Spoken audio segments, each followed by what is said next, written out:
Hi everyone, welcome to this week's dance class.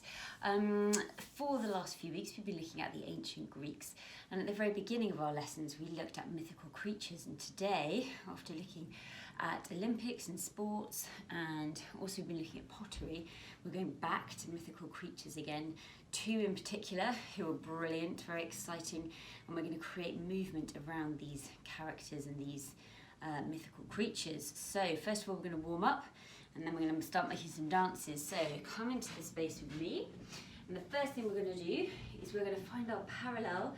Do you remember we're standing with our feet sort of hip width apart and nice and straight? Think about your posture, relax your shoulders, and we're going to roll down for 8 counts. 1, 2, 3, 4, 5, 6, 7, 8. Bend the knees. 1, 2, 3, 4, 5, 6, 7, 8. Head's the last thing to come up. Okay, we're then going to stretch out our arms, and when I call out number 2, you're going to show me 2 ski swings. So we're going to go 1 and up, 2 and up. Good, 2 ski swings. Number 3, we're going to reach up high. 1, 2, 3, 4, 5, 6, 7, 8. So we get a nice stretch down the sides. And when I say number 4, we're going to twitch as fast as you can for 8 counts. 1, 2, 3, 4, 5, 6, 7, 8. Nice and twisty. Okay, so 1, roll downs, 2, ski swings, 3, reaches, 4, twitches. Okay, are we ready? I'm going to mix these all up. So you've got your listening ears on and your head switched on and your body switched on. Everything's switched on, ready. We're going to start with our roll down. Number 1. 1, 2, 3, 4, 5, 6, 7, 8. Bend the knees. 2, 3, 4, 5, 6, 7, 8. Good. Number 3. Reach. 2, 3, 4, 5, 6. Reach. 7 and 8. 4. Twitch. 1, 2, 3, 4, 5, 6, 7, 8. Good. Number 2. Ski swings. Down, up, down, and up. Number 3. Reach. Reach, reach, reach. Oh, how many is that? 7, 8. Here we go. And ski swings number 2. 1, 2, 1, 2. Last one. A nice roll down. 1, 2, 3, 4, 5, 6, 7, 8. Bend the knees. 2, 3, 4, 5, 6, 7, 8. Good. Take a deep breath in. And breath out, drop the arms. Deep breath in. And drop the arms. Good. Yeah, give the arm a shake. Other arm a shake. Leg. We need to be very warm today because we're going to do lots of twisting. What's coming later. So what we're going to do now is look at our 5 speeds that we've been working on, because we like using lots of different speeds in dance. And this makes our dances look really interesting. And also it means that we can get from one place to the other faster or slower, and it might show different things as well. So we might be wanting to do something a bit sad or a bit more elongated, and then we might do something fast to show energy or fun or something like that. So 5 speeds. Do you remember our number 1 is our super slow motion? Oh, that's the hardest, isn't it? Do you think this has got easier over the last few weeks, because we've been doing this now, haven't we, for a few weeks? Okay, we're going to go into number 2. Okay, number 2 is quite hard, I think, because it's not as slow as number 1, but it's not as fast as number 3, which is what we're going to go into now. And remember, this is any movement that you want to do. So this is kind of normalish speed. 4, faster. I'm going to go for number 5, which is really fast. So remember, watch out for your space around you. Make sure that you're not going to hit anything or whack anything like my low ceiling or my lamp here, anything like that. So I'm going to mix these speeds up. We're going to start with number 3. We're going to go number 3. Okay, so any movement you like. Think about using your levels, going high, going low. Using the back space, the up space, the side space. Okay, to number 4. Here we go. Nice up to number 5, really fast now, nice warming up. Hopefully you're getting nice and warm. Good, dropping down to number 2. Number 2. Well done. Okay, you can have a little walk around as well. I'm going to go into number 1, even slower. So it might look like you're stopping, but we're not, we're still moving. Okay, we're going to jump to number 4. Okay, so that's quite fast. 1 to 4, keep going, and number 5, even faster if you can. Well done. 4, slightly slower. 3,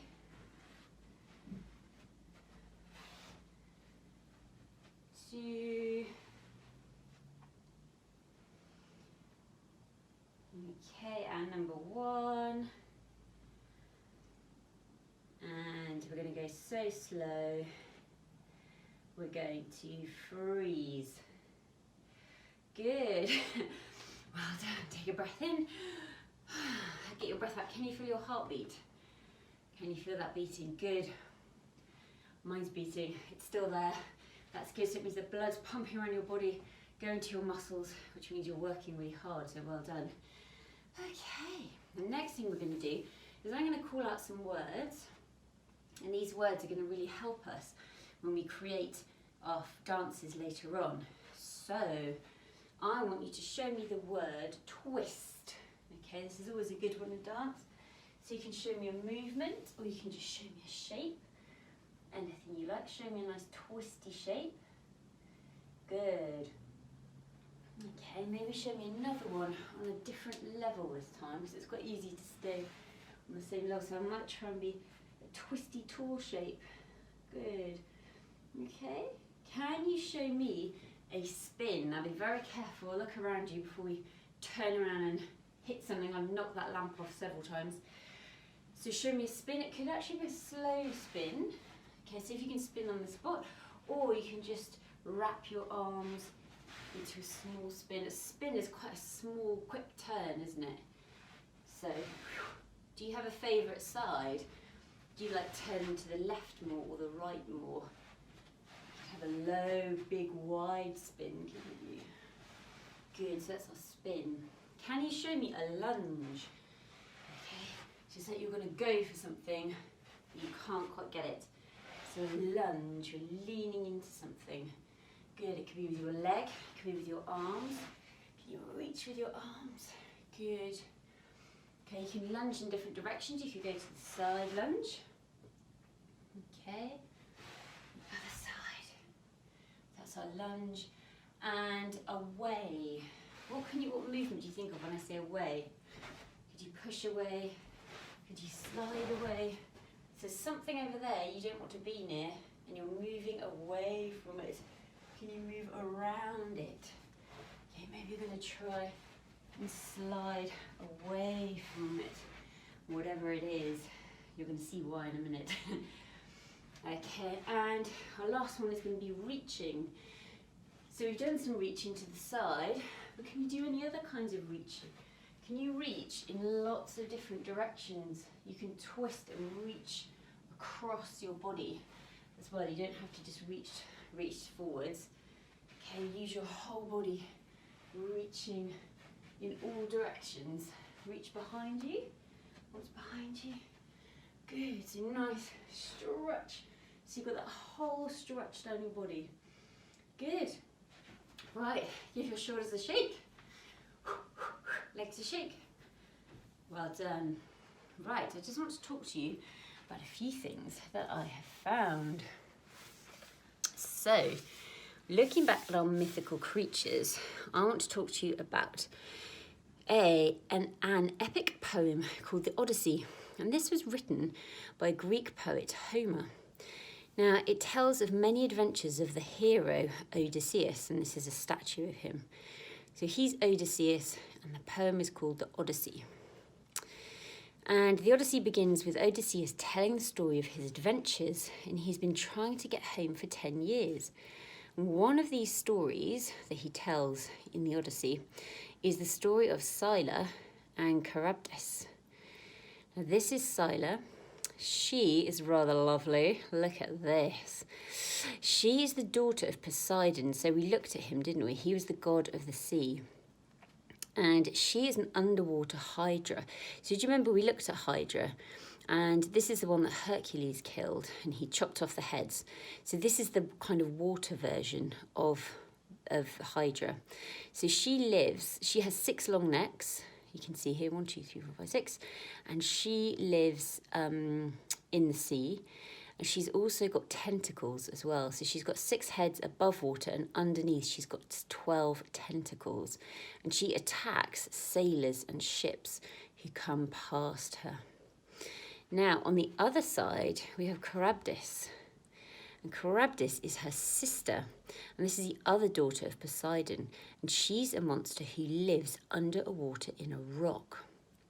So it's quite clever. You can't see her because she lives underwater, but she breathes in water and breathes it out. And this causes the sea to rise and fall. And this creates whirlpools. So that's quite a powerful sort of skill, isn't it, to have as this mythical creature that we're looking at. So we have Scylla here, and we have Karabdus on the other side. Now the story is Odysseus has to travel through the Strait of Messina. But what could he do? And Messina's here. This is Italy, and this is Sicily here. And there's a narrow bit of the sea here, and he has to travel through this bit. But on one side is Scylla, and then the other side is Karabdus. So what does he do? And this is where, I don't know if you've heard the phrase, between a rock and a hard place, or between the devil and the deep blue sea. You're basically saying you're between one terrible thing and another terrible thing. Between a rock and a hard place. What are you to do? So what he had to do was try and sail through this strait here. But if he went too close to Scylla, he'd get eaten by her. And if he went to the other side, he'd get sucked in by Karabdus and therefore wouldn't be able to make it. So what happened, what he actually decided to do, he did it a few times and he went through and kept coming back, but his men kept getting captured. So in the end, he went closer to Scylla and she took 6 of his men, but they actually did manage to get through and they managed to get on to their next adventure. So you can see here, it's a very tight, this is a close-up of this bit here, and you can see how small that strait was. So once they got through, they were free. They had to get past these 2 sisters. Look at that, what a team. So this is Odysseus, Scylla, and I want you to look at her from a dance sort of perspective. Look at her body and look what she's like. She's very long, she's very tall. Okay, I'm going to be looking at some of these words in a second. And this is Karabdus. Look at that huge whirlpool. If that's the size of a ship, look how big that whirlpool that she's breathing water in and out and making a huge, huge whirlpool. So I thought a great way to start making some dances is by looking at some words. And this is a really, really good technique. If I don't know where to start with my movement, we're going to look at Scylla. And some of the words I came up with were, she was very fierce. Obviously, she wasn't the nicest creature. So she's very fierce. Stretching, I thought all her necks are constantly stretching, aren't they? She's lunging, just like we did, so she would lunge for the ship. Reaching, twisting. Because with her head, you can see that she's not just leaning forward. She's kind of twisting in all different directions, and that way she can get, all the heads can get all the sailors. So tall or towering, isn't she? She's very tall and she sort of towers above the ships. So with those words in mind, I thought that'd be very easy to turn that into some dance, wouldn't it? So I like the idea of she can't really move because she's fixed under the sea, that she's got tentacles down here. But I thought what we could do is the idea of reaching in all different directions, and I'm going to be on my knees because I want to feel like I'm stuck in one place. Okay, and I'm going to be reaching, but I'm imagining I've got 6 long necks and 6 heads, so they're going to be reaching in all different directions. So I might go up and down, but I'm going to be reaching in all these different directions. So you can try that, or what you can do is create your own movement showing those words.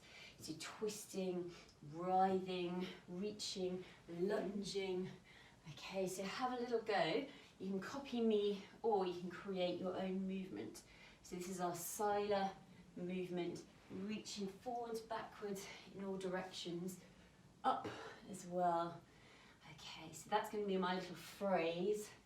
Reaching, reaching, twisting. Maybe the heads get tangled around each other like snakes, a bit like Medusa's head. Do you remember when we looked at her? The snakes were all around her head as well. So that's our Scylla movement. Okay, if you need more time, you can pause me and then you can have a little practice. If not, we'll go on to the next one. So we have Karabdus. Now, Karabdus is the whirlpool. She's a monster that lives under the sea. So I thought very powerful to breathe in that water and then breathe it out again to create that whirlpool would be an incredibly powerful thing to do. Never stopping. I thought a whirlpool keeps going round and round and round and round and round. So I like that idea of never stopping. Spinning, so we looked at that earlier, didn't we? Keep moving, keep going round and round and round. Swirling, water swirls quite a lot, doesn't it? If you pull the plug out of a bath, the water often swirls. Okay, we have faster and faster. I like that. So instead of just staying at one speed, maybe it builds up and gets faster and faster. And sucked down. So that's what happens in a whirlpool, doesn't it? Things get sucked into it and then they disappear. So very fast, very spinny, and things getting sucked down. So for this one, what ideas can you think of for this one? Now, again, you can do your own, or you can copy me if you can't think of anything. But I like the idea of something being sucked in and spat out, sucked in, spat out, but we're getting faster. I'm going to do 3 of those, and then we're going to do a spin and a spin. So we go sucked in and out, sucked in and out, in, and then spin, spin. Good. Because we haven't got lots of space. So you can imagine Scylla on one side and Charybdis on the other side. These 2 things are happening at once. You've got a spinning and we've got a reaching here. Okay, so the ship has to get through, Odysseus and his crew have to get through this very narrow gap here. So we're going to try that with some music. So we're going to try Scylla, and then we're going to try Charybdis, the spinning whirlpool. If you need more time, you can pause me, okay? If not, you can try this with music. Let's go. Okay.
In the dramatic part of the dance lesson.